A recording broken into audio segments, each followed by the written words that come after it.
have gushed at length on this channel about how much I love the fucking Blood Angels. They were my childhood army. I've played them in a battle report on here. I've showed off this huge collection of Blood Angels that I've assembled over the last year because I have a problem and I'm an addict. Something I only touched upon slightly though was that my two armies as a kid were the Space Marines, in this case the Blood Angels, and the Orks. The second edition starter kit came with Ork Boys, as they'd be called now. They were called Ork Warriors then, I believe, and some Gretchen. They were the enemy force for the Space Marines. For me, the Orks have always been like the big baddie in Warhammer.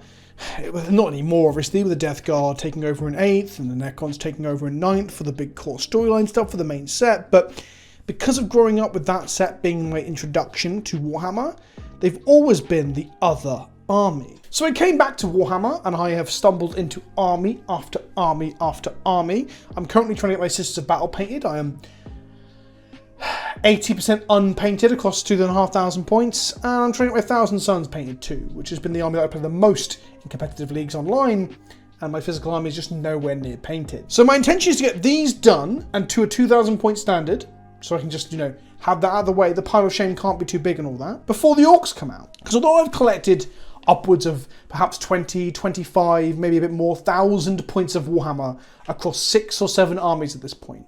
I have armies for Custodes, Chaos, Demons, Thousand Sons, Death Guard, Sisters of Battle, Blood Angels, start of my Dark Angels army, Necrons. Look, I told you I had a problem. In spite of all that, I have no Orks. Well, not no Orks. Big shout out to that Mr. Shaw who sent me a little present with some Orks that will feature on the channel in the future. But I don't own any Orks. And I kept meaning to. I even bought the Death Killer War Trike as the beginning model, and my order got cancelled because the store I ordered it from didn't have it in stock. And I took it as like an omen, or a good sign that I should probably finish some of the fucking army projects I've started. And my prolific painting has slowed down. I'm not painting as fast as I was at the beginning of the Warhammer Wednesday craze because I've just been pretty busy, or recently, pretty ill. So why do I tell you all this? Well, the Orks are coming. They go on pre-order very soon, potentially even this weekend, for the new Ork codex. So I need to get a fucking mosey on, get my Thousand Sons and Sisters done, ready for Orks, because Orks will be a big project. I currently own no Ork models. They are one of the Horde armies, and their troop, which you can probably pick up painted and cheap on eBay, is getting a new sculpt and or sculpts. These are the Ork Boys of 2nd edition, like I said.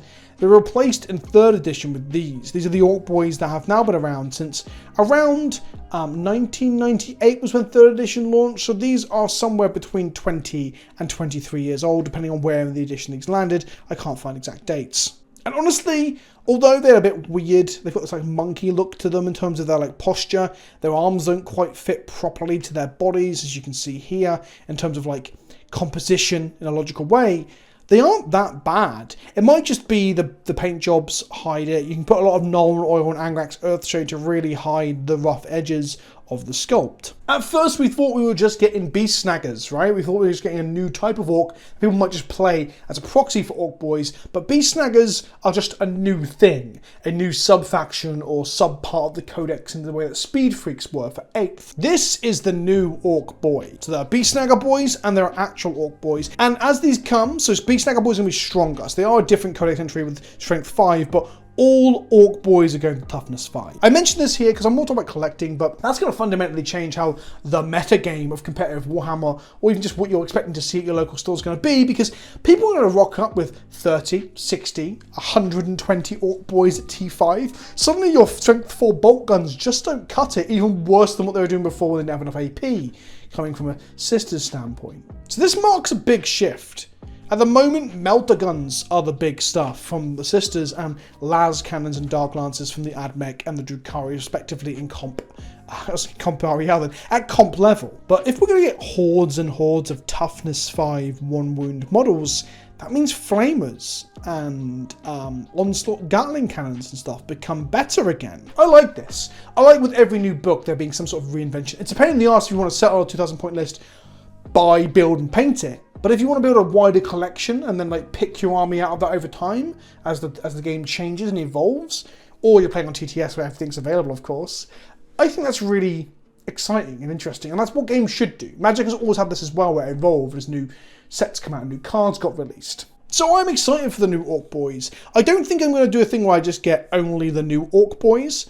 I'm going to try and get some of the older 3rd edition, some of the old 2nd edition even. Feeling 30 of these would be pretty fun because that's a real throwback to my childhood. And there's all like the First Ed, Rogue Trader, Gorka Morka metal sculpts as well that Stu hooked me up with. So hopefully I'll be able to get them filled in the tabletop too.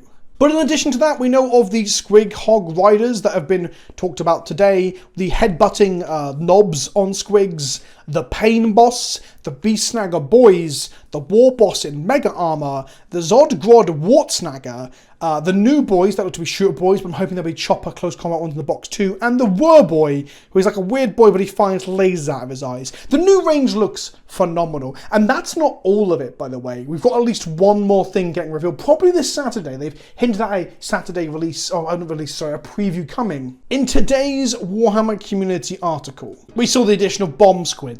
Again, this is an old piece of like our Warhammer lore. I don't know if they were in the game up until now, but they've got new sculpts for bomb squids where they've got a mechanized wheel for a leg. We found out about the headbutting smasher heads. We found out about these really interestingly sculpted seeing accuracy squigs, targeting squigs. And then they made a reference to the fact that squigs are big and they're strong, but they also pull stuff. And we know there's a big white squig, like a white whale sort of reference, like, you know, Abraham and his whale sort of thing, from Moby Dick maybe. We know that's coming from a previous preview article as well, and they keep hinting at something big, something getting pulled by squigs. I think it's going to be a huge chariot being dragged by a giant squig as a centerpiece model akin to, more than Val's not really a centerpiece model, but akin to Mortarion, Magnus, or the Silent King. Because they do like these centerpiece models showing up now, the Triumph of St. Catherine sort of thing. And I'm all here for it. You could not get me more into it other than being one of my childhood armies and then give me a showpiece model to get all up in. I bought Be'lakor, I've built Be'lakor, I don't have the fucking rules for it yet. Showpiece, centerpiece models like Greater Demons and stuff are right up my alley, and I'm fucking hyped for a big white squig one. So further to this, we've got the Octarius mission briefing this Saturday, which is a preview of some things coming ahead. We know that it's going to be Orc flavoured, as they've explicitly mentioned that. One of the images, when enhanced, looked like a Death Corps of Krieg member in the artwork, as Chapter Master Valrak mentioned this week, which could just be that we're getting another kill team with plastic Krieg versus plastic Orcs. Some of the rumours flying around like plastic Commandos, because they've always been Finecast the longest time, so that's exciting. But also, this month's White Dwarf has an Octarius mission in it, which is a Salamander chapter successor fighting Tyranids. And they mentioned in Warhammer Community that the Octarius sector is historically within canon, where the Orcs met with the Nids for a fight. So we might get our first hint at new Nids. And I do have 600 points of Nids that needs expanding too. I can't stop. I'm an addict. But I just fucking love models. Further to all that, we've got Thousand Sons and we've got Grey Knights being the next codices after Orcs. We know that because they've told us, with at least one more new unit for Grey Knights, new books, and perhaps a box set where they fight off against each other. So I'm into that because I super love my Thousand Sons. I will not be starting Grey Knights though. I think they're dorky and they look fucking stupid, and I will be trying to split the box or boxes with people so they can have the Grey Knight half, because I just don't want it. Unless there's a centerpiece model that I might just want to paint that as a project, because I've got a problem. But the thing I wanted to end this little hint-ahead news video, vloggy style video, is that if we get a hint at the Nids, they're one of the armies alongside Orks and Eldar that needed the most love in terms of the reinvigoration of their model line. If we're talking about just not model lines though, Chaos Space Marines also need some love. They haven't got their second wound yet, and it looks like they're not getting it with a new Caradon book, or maybe not even with the Thousand Sons release. It's wild. Please, hurry up, GW. I feel bad for anyone who wants to play pure Chaos Space Marine. The current Eldar Guardian sculpt, the main troop of the army, is as old as the Orc boys were with their update. We're coming out in 3rd edition. And then you've got some of the Exarchs, which are like their specialist, unique units that are even older than that. For example, the Warp Spiders, who were the coolest and my favourite of the Aspect Warriors when I was a kid, because they teleport and they got cool claws and shit.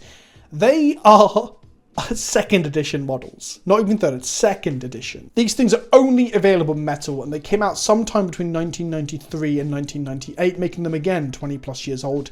And it's just fucking wild that they've never got enough love. Hell, there has been an epic scale version of Orc Spiders made in the meantime, and then the epic has been killed off, which is the old like Titanicus style game. Why have none of these aspect warriors got any love? The Howling Banshees were recently updated, but like Warp Spiders, Striking Scorpions, Dark Reapers, Swooping Hawks, Fire Dragons. The fact that Fire Dragon rules are so much worse than Eradicators in the Spaceman Codex is kind of dumb. And a lot of the same things can be said for the Tyranids too, with the Hormigons and Termagons being 3rd edition models, and the Genestealers, I think they got an update in 4th, but again, it doesn't seem like they were a complete revamp to the kit. It looks like they were just like an improved version of an old sculpt that's been around for a very, very long time. I think they might have been repackaged 2nd edition sculpts. And of course, they haven't updated this stuff in years, so why would they update it now? Now that I'm part of the hobby, why would they suddenly think things special? Kind of like when I talked about Terminators before getting some more love, and everyone's like, Vince, just because you've joined the hobby doesn't mean your favourite unit gets updated, and then it did, to get the extra wound and everything. Well, Warhammer's bigger than ever, and I think they need to revamp these old model lines because, well, it'll bring a lot more eyes to the content, I guess. Nothing really sells more models than more models or rules, right? People want to buy the new sculpts because they're gonna look fucking awesome, because the one thing GW definitely gets right is how they make their models and how they sculpt them. Beyond that, with the amount of people buying into Warhammer and how the hobby is exploding in popularity, it makes sense that they revamp things at a much quicker rate than what they've done in the past. Obviously, if we go on historic trends, it's been 30 years since they revamped this shit, and, well, you'd think there'd be no rush to do it again, right? But a lot of people are playing Warhammer now, so why not revamp at this point? And lastly, I don't think it's just going to be a box of new Genestealers and call it a day, or like with the Howling Banshees that happened during Psychic Awakening, just one Exarch unit gets updated. That happens with like Psychic Awakening, or at the moment Book of Caradon, which are like DLC or expansion pack style stuff. Mephiston got a new sculpt thanks to Psychic Awakening before, and no other Blood Angels thing did. But when we look at codex releases and new edition releases in recent time, armies have got full-on revamps. Death Guard got their entire identity remade in 8th, and they still got 2 new units. I think it wasn't 3 new units if we include the Lawnmower in 9th edition. Necrons have gone under a massive revamp over the last few years, with 9th edition bringing, what was it, 5 or 6 new units? Space Marines again, with over 100 datasheets already, got 5 or so new units. None of the sub-chapters got new stuff, but we got multiple Landspeeder, Primaris ones, multiple new tanks, Eradicators, Blade Guard veterans, you name it, we got crazy amounts of stuff for them. And I've already listed out the fact that the Orks are getting, like, what was it, 8 new models at time of writing? No, I just counted, it's 9. 9 new datasheets, and that's not including the centerpiece leader model that we know is coming. Look at the Sisters Codex in 8th. Huge revamp. And then we got multiple new units when the 9th one dropped. We are in a sped up, getting everyone up to speed style time for Warhammer 40k.